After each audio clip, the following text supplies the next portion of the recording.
Tambang galian C yang digunakan untuk menyediakan material tanah uruk guna memenuhi kebutuhan proyek nasional jalan tol di Nganjuk memakan korban jiwa. Ari Wibowo, 16 tahun warga desa Ngumpul, Kecamatan Bagor, Nganjuk, tewas tenggelam saat memancing ikan bersama keempat temannya di kawasan bekas tambang milik Haji Sulkan di desa Girirejo, Kecamatan Bagor, Nganjuk. Menurut Bambang Purwanto, perangkat desa setempat, saat itu ada 5 anak sedang memancing di genangan air bekas galian C.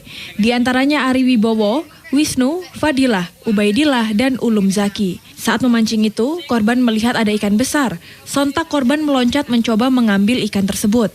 Tanpa disadari, kedalaman air mencapai 6 meter. Korban langsung tenggelam meski sempat ditarik oleh Wisnu. Kejadian ini langsung dilaporkan ke warga. Selang 10 menit, petugas dari TNI, Polri, dan BPBD Nganjuk melakukan proses pencarian korban tenggelam.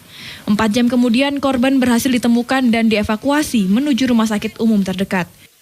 Kabarnya itu katanya mancing, jadi bersama teman-temannya, salah satunya yaitu Boidah, Badilah, dan Wisnu, dan ada sekitar 10 anak katanya ikannya. Terus yang tenggelam berapa anak? Tenggelam satu orang yang namanya Wahyu. Dia masih pelajar atau apa? Sudah lulus SMP, terusan lulus SMP sekitar umur 16 tahun.